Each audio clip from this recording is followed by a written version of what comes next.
Hello दोस्तों, welcome to our channel. उम्मीद करता हूं कि आप लोग अच्छे होंगे। तो आज का वीडियो बहुत ही इंफॉर्मेटिव होने वाला है। जो हमारा आज का टॉपिक है वो है how to export fox nut, how to export makhana. Makhana कैसे एक्सपोर्ट करते हैं, मखाना के बारे में कंप्लीट इंफॉर्मेशन आज के वीडियो में हम आपको प्रोवाइड करेंगे। और मखाना के बारे में हम आपको A to Z जो भी इंफॉर्मेशन होती है, चाहे वो डॉक्यूमेंट्स की हो, चाहे वो क्वालिटी वाइज हो, चाहे वो प्रोडक्शन वाइज हो, हम सारी आपको आज प्रोवाइड करेंगे। तो चलिए आज के टॉपिक को सबसे पहले एक बार चेक कर लेते हैं। दोस्तों, आज के हमारे टॉपिक हैं कि मखाना कैसे एक्सपोर्ट करते हैं। सबसे ज्यादा प्रॉफिटेबल बिजनेस जो आज के डेट में होता है वो मखाना होता है। मखाना की पैकिंग कैसे होती है, मखाना के क्या साइज होते हैं क्वालिटी वाइज। फिर दोस्तों हम बात करेंगे सबसे ज्यादा मखाना प्रोड्यूस कहाँ पर होता है, सबसे ज्यादा मखाना की पैदावार कहाँ पर होती है। फिर हम दोस्तों बात करेंगे मखाना के 10 हेल्थ बेनिफिट कि मखाना खाने से क्या फायदे होते हैं। फिर दोस्तों हम बात करेंगे मखाना में कौन कौन से डॉक्यूमेंट्स लगते हैं, मखाना एक्सपोर्ट करने में किन किन डॉक्यूमेंट्स की रिक्वायरमेंट होती है, हम उनके बारे में डिटेल के साथ में डिस्कस करेंगे। तो दोस्तों आप हमारे चैनल पर आखिरी तक बने रहें, हम आपको A to Z complete information provide करेंगे मखाना से रिलेटेड। दोस्तों अगर आप हमारे चैनल पर नए हैं तो प्लीज हमारे चैनल को एक लाइक करें और सब्सक्राइब करना बिल्कुल ही ना भूलें। और आप अपने दोस्तों को जो इम्पोर्ट एक्सपोर्ट के बारे में जानकारी रखते हैं या इम्पोर्ट एक्सपोर्ट करना चाहते हैं उनको ये वीडियो शेयर करना बिल्कुल ही ना भूलें। तो चलिए वीडियो को स्टार्ट करते हैं। दोस्तों सबसे पहला हमारा आता है मखाना प्रोड्यूस करने के बारे में या मखाना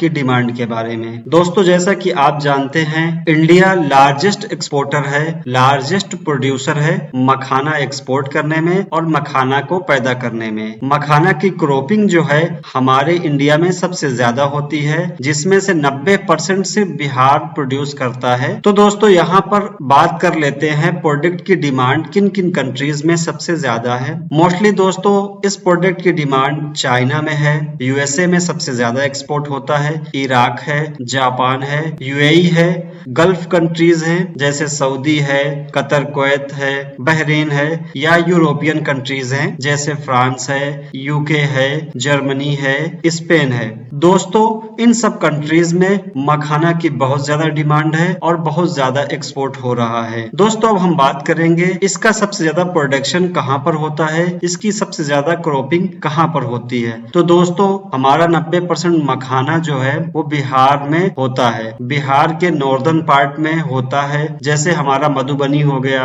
दरभंगा हो गया, सीतामढ़ी हो गया, कटिहार हो गया, सहरसा हो गया, इन सब डिस्ट्रिक्ट में सबसे ज्यादा क्रॉपिंग होती है। उसके बाद उत्तर प्रदेश के कुछ डिस्ट्रिक्ट में, राजस्थान के कुछ एरियाज में, मध्य प्रदेश और बंगाल के कुछ डिस्ट्रिक्ट में मखाना की क्रॉपिंग होती है। दोस्तों अब हम बात करेंगे मखाना एक्सपोर्ट करने में कौन कौन से डॉक्यूमेंट्स की रिक्वायरमेंट होती है, किन किन डॉक्यूमेंट्स को बनाना हमारे लिए मैंडेटरी होता है और कौन कौन से डॉक्यूमेंट्स हमारे पास होने चाहिए। तो दोस्तों सबसे पहले हमारा आईईसी होना मैंडेटरी है। आईईसी के पहले कुछ डॉक्यूमेंट्स जैसे कंपनी रजिस्ट्रेशन या जीएसटी सर्टिफिकेट, इनको मैंने छोड़ दिया है क्योंकि आईईसी इनफ है। उसके लिए आपको सबसे पहले कंपनी रजिस्ट्रेशन और जीएसटी और बैंक के जो भी डॉक्यूमेंट्स हैं वो सारे आपको लेने पड़ेंगे, तब जाकर के आईईसी मिलेगा। तो मैंने इसको फर्स्ट में आईईसी इसीलिए डाला हुआ है, इंपोर्ट एक्सपोर्ट कोड, ये आपके पास मैंडेटरी होना चाहिए। फिर उसके बाद आपको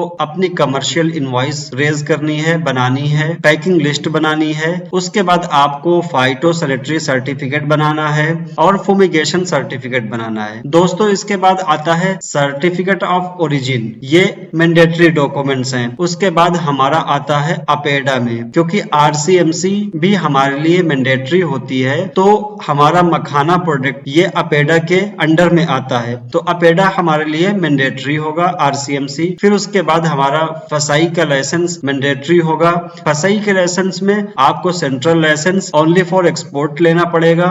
इसके बाद हमारा जो लास्ट और इम्पोर्टेंट डॉक्यूमेंट्स है वो है बिल ऑफ लेडिंग। अगर आप बाई सी भेज रहे हैं तो बिल ऑफ लेडिंग की आपको रिक्वायरमेंट होगी, बाई एयर भेज रहे हैं तो एयरवेबिल की रिक्वायरमेंट होगी। तो दोस्तों ये सारे डॉक्यूमेंट्स मैंडेटरी डॉक्यूमेंट्स हैं जो मखाना एक्सपोर्ट करने में आपको लगते हैं। इसके अलावा अगर आप EU कंट्रीज भेज रहे हैं या US भेज रहे हैं तो अगर उस कंट्री के अकॉर्डिंग आपको कोई एडिशनल डॉक्यूमेंट्स की रिक्वायरमेंट होती है, जैसे ISO की रिक्वायरमेंट होती है या ऑर्गेनिक प्रोडक्ट की रिक्वायरमेंट होती है या किसी टाइप की ऑडिट की रिपोर्ट होती है, तो वो कंट्री वाइज रेफर करता है, तो आप उसको भी देख सकते हैं। बट नॉर्मली इतने डॉक्यूमेंट्स मैंडेटरी होते हैं। दोस्तों अब हम बात करेंगे क्या मखाना का एक्सपोर्ट प्रॉफिटेबल है, क्या मखाना के एक्सपोर्ट में हमको बेनिफिट मिल सकता है, हम इसमें कैसा प्रॉफिट ले सकते हैं। तो दोस्तों इसका आंसर है कि ये एक्सपोर्ट जो है, ये एक्सपोर्ट का प्रोडक्ट 200 से 500% प्रॉफिटेबल है। इसमें बहुत ही प्रॉफिट का मार्जिन है। उसके कुछ रीजन है, उसके 3 रीजन मैं आपको यहाँ पर बताना चाहता हूँ ताकि आप समझ सकें कि मखाने का बिजनेस क्यों इतना ज्यादा प्रॉफिट में है और इसकी क्यों इतनी ज्यादा डिमांड है और इसमें ज्यादा पैसा क्यों मिलता है। सबसे पहला कि आपको पता है कि हमारी कंट्री मखाना की लार्जेस्ट एक्सपोर्टर है। मखाना की डिमांड जो है वो अभी इंक्रीज होना चालू हुई है और इस फील्ड में अभी इतना कंपटीशन नहीं है, इसलिए इसकी डिमांड जहां पर भी है वहां पर मुंह मांगा दाम आपको देते हैं। इसके साथ ही अगर मैं आपको एग्जांपल दूं तो दोस्तों अगर यही मखाना इंडिया से US एक्सपोर्ट होता है तो रिटेल प्राइस में ये पर केजी $100 तक जाता है। मींस कि आपको 8,000-9,000 रुपए पर केजी के प्रॉफिट पर वहां पर बिकता है। तो आप समझ सकते हैं कि इसमें कितना प्रॉफिट मार्जिन है। इसके साथ ही दोस्तों अगर इसमें और प्रॉफिट का मार्जिन आपको अर्न करना है तो आप मखाना को मिक्स करके भेज सकते हैं, कुछ उसमें प्रोडक्ट को मिक्स करके भेज सकते हैं ताकि आपको एक और अच्छा प्राइस मिले, क्योंकि मखाने के साथ में ड्राई फ्रूट भी मिक्स कर सकते हैं, स्नैक्स मिक्स कर सकते हैं और भी कुछ टाइप की हनी भी मिक्स कर सकते हैं। तो आप मखाना के जो प्रॉफिट मार्जिन है उसको और इंक्रीज कर सकते हैं, 200% से 300% या 500% भी इंक्रीज कर सकते हैं। फिर आता है तीसरा नंबर यहाँ पर जो हमने मेंशन किया हुआ है वो बहुत ही इंपॉर्टेंट है। दोस्तों अभी इसकी डिमांड इंक्रीज हो रही है, उसकी जो मेजर रीजन है, सबसे बड़ा रीजन है कि लोग इसको as a health benefit snacks या पॉपकॉर्न के ऑप्शन में ले रहे हैं। मीन्स कि लोग अपने हेल्थ के लिए काफी कॉन्शियस हैं और अपने हेल्थ को मेंटेन करने के लिए मखाना को डेली डाइट फ्रूट में या नॉर्मल वे पर यूज कर रहे हैं। तो इस वजह से इसकी डिमांड और इसके प्राइस दोनों इंक्रीज हो रहे हैं। बट अभी भी इस मार्केट में कंपटीशन नहीं है जैसे राइस में होता है या फ्रूट्स और वेजिटेबल्स में होता है, तो इसलिए इसके प्राइस जो है काफी अच्छे हमको मिल जाते हैं। तो आप एक्सपोर्ट अगर इस फील्ड में करना चाहते हैं तो आप 100% से 200% तक प्रॉफिट अर्न कर सकते हैं। दोस्तों अब हम बात करेंगे मखाना के बेनिफिट के बारे में। मखाना हेल्दी है तो उसके क्या रीजन है और मखाना इतना डिमांड में क्यों है और लोग इसको अपने डेली रूटीन डाइट में क्यों ज्यादा यूज कर रहे हैं। मैंने आपको यहाँ पर 10 हेल्थ बेनिफिट मेंशन किए हुए हैं, उनमें से कुछ मैं आपको यहाँ पर बताता हूँ। दोस्तों सबसे पहला आता है आपकी किडनी के हेल्थ के लिए बहुत ही बेनिफिट है, हार्ट के लिए बहुत ही बेनिफिट है, उसके बाद लिवर के लिए और डायबिटीज के पेशेंट्स के लिए, आपके बोन को स्ट्रॉन्ग करने के लिए, आपके वेट लॉस करने के लिए, आपके हार्मोन को बैलेंस करने के लिए, डाइजेस्टिव सिस्टम को हेल्थी रखने के लिए, इन सब चीजों के लिए ये यूज होता है। नॉर्मली इसमें फाइबर, कैल्शियम और पोटेशियम, आयरन, इन सब की मात्रा काफी अच्छी होती है जो हेल्थ के लिए बहुत ही बेनिफिट होते हैं और इसको आजकल डॉक्टर काफी रिकमेंड कर रहे हैं फॉरेन कंट्रीज में। तो लोग इसको as a popcorn, as a breakfast काफी यूज कर रहे हैं क्योंकि इसके बहुत सारे बेनिफिट्स हैं। दोस्तों अब हम बात करेंगे सबसे आखिरी में और सबसे इम्पोर्टेंट इंफॉर्मेशन मखाना के बारे में, जो कि हर एक्सपोर्टर को जानना बहुत जरूरी है ताकि उसके प्रोडक्ट की जब पैकेजिंग हो और बायर की तरफ से कोई रिजेक्शन का इशू ना आए। दोस्तों, मखाना में सबसे इम्पोर्टेंट होता है मखाना की क्वालिटी को मेंटेन करना। तो मखाना की कैसी क्वालिटी होनी चाहिए, उसके क्या साइज होने चाहिए और साइज के साथ में क्या पैकेजिंग होनी चाहिए और किन टाइप में पैकेजिंग होती है, हम इस बारे में अपने सबसे आखिरी और सबसे इम्पोर्टेंट सेगमेंट पे बात करेंगे। जैसा कि आपको हेडिंग में दिख रहा है, what is the quality of makhana. Makhana की क्वालिटी क्या होनी चाहिए, क्या होती है या उसके साइज क्या होते हैं। तो दोस्तों, सबसे इम्पोर्टेंट चीज ये है कि मखाना, जिसको फोक्स नट या लोटस सीड भी कहते हैं, इसके साइज जो होते हैं डिपेंड करते हैं प्रोसेसिंग में, क्योंकि जब ग्रेडिंग होती है, प्रोसेसिंग होती है, तो उसमें किस टाइप की मशीन यूज हुई है, कैसे यूज किया जाता है, कौन लोग हैं, काम करने वाले वहां पर कैसे हैं, ये सारी चीजें डिपेंड करती हैं। बट मखाना की नॉर्मली 3 कैटेगरी निकलती हैं, 3 डिफरेंट साइज निकलते हैं। एक स्मॉल होता है, मीडियम होता है और लार्ज होता है। सबसे पहले हम बात करेंगे small size. Small size normally 15 से 18 mm के बीच में आता है और ये स्नैक फूड, रोस्टेड मखाना या मिक्स मखाना में यूज होता है। नॉर्मली ये काफी छोटा होता है, तो इसको ड्राई फ्रूट्स के साथ में या और कोई भी काजू, बादाम, उनके साथ में मिक्स करके आगे फॉरवर्ड किया जाता है, मार्केट में उतारा जाता है। फिर हमारा आता है medium size. Medium size normally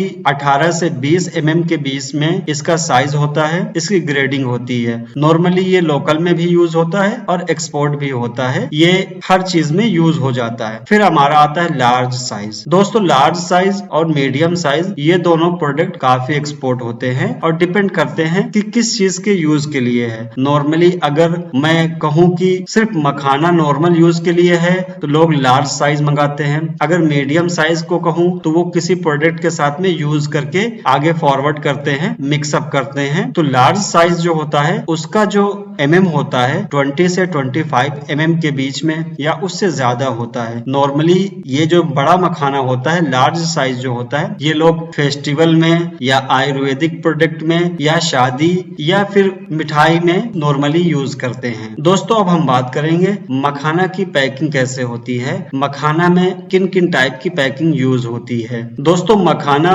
normally कई टाइप की पैकेजिंग में पैक की जाती है और ये डिपेंड करता है मैन्युफैक्चरर के ऊपर और इंपोर्टर के ऊपर। मैन्युफैक्चरर अगर बहुत बड़ा है, उसकी एक ब्रांड है, ब्रांड की वैल्यू है, तो ऑब्वियसली वो काफी अच्छी पैकिंग करेगा और काफी अच्छे से उसमें प्रिंटिंग करेगा। और अगर बायर काफी अच्छा है, काफी अच्छी उसके पास, बायर के पास में उसकी लोकल कंट्री में डिमांड है, तो वो एक अच्छे टाइप की प्रिंटिंग कराता है, अच्छे टाइप की पैकेजिंग करवाता है। दोस्तों, नॉर्मली इसकी जो पैकेजिंग होती है वो भी काफी चैलेंजिंग होती है। नॉर्मली आप ये समझ लें कि इसकी जो पैकिंग होती है 50 ग्राम से लेकर के 50 kg बल्क में या 100 kg, 500 kg के बड़े बैग्स में भी होती है। बट नॉर्मली 50 ग्राम से लेकर के 2 किलो और 5 किलो के बीच में सबसे ज्यादा इसकी पैकिंग होती है। अब यहाँ पर पैकिंग के कुछ टाइप हैं, हम उनको यहाँ पर बताएंगे कि किन किन टाइप की पैकेजिंग होती है मखाना में। सबसे पहला आता है पाउच। तो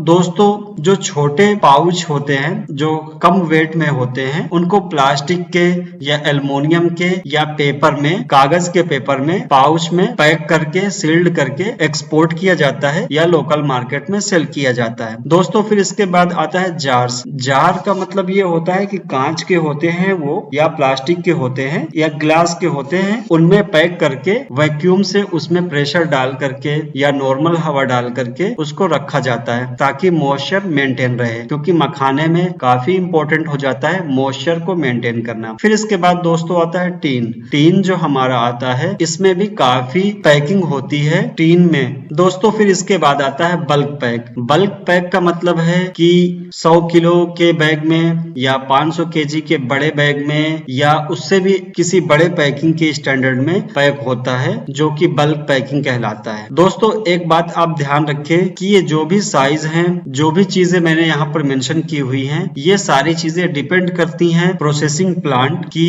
जहां पर मखाना की प्रोसेसिंग हो रही है, यूनिट लगी हुई है, वहां पर टेक्नीशियन कैसे हैं, वहां पर एम्प्लॉय कैसे हैं, हार्वेस्टिंग उस साल कैसी हुई है, क्लीनिंग कैसे हुई है, पैकिंग कैसी हुई है, उसी के अकॉर्डिंग साइज और क्वालिटी निकल करके आती है। तो आप इन चीजों का खास खास करके पैकिंग के टाइम पर, ग्रेडिंग के टाइम पर ध्यान रखें। उम्मीद करता हूँ दोस्तों ये वीडियो काफी इंफॉर्मेटिव लगा होगा और मखाना से रिलेटेड आपको A to Z complete information इस वीडियो में मिल गई होगी। अगर कोई इंफॉर्मेशन मिसिंग है तो प्लीज आप हमको मेल कर सकते हैं, कमेंट कर सकते हैं, हम आपको रिवर्ट करेंगे, हम आपको इन्फॉर्म करेंगे। और दोस्तों अगर आप इस चैनल पर नए हैं तो प्लीज हमारे चैनल को सब्सक्राइब करें और शेयर करना बिल्कुल ही ना भूलें, क्योंकि हमारे चैनल पर जो भी वीडियो आती है हम उसमें किसी भी प्रोडक्ट के बारे में पूरी इंफॉर्मेशन प्रोवाइड करते हैं, कंप्लीट इंफॉर्मेशन प्रोवाइड करते हैं, ताकि न्यू एक्सपोर्टर्स को या जो इस फील्ड में आना चाहते हैं, इस प्रोडक्ट को